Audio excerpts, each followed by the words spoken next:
the nature of reality, and that is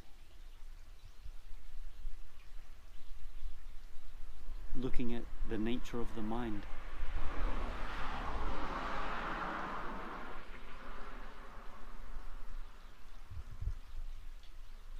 So how do we do that?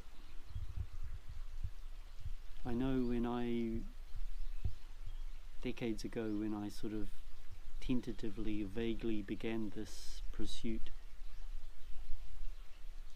this approach, I really had no idea of even to do that, and if I was going to do that, how to go about doing it.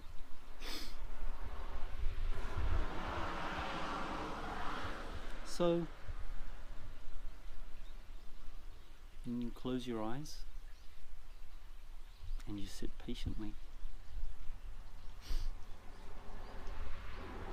And we all have thoughts, we all recognize that we have thoughts. So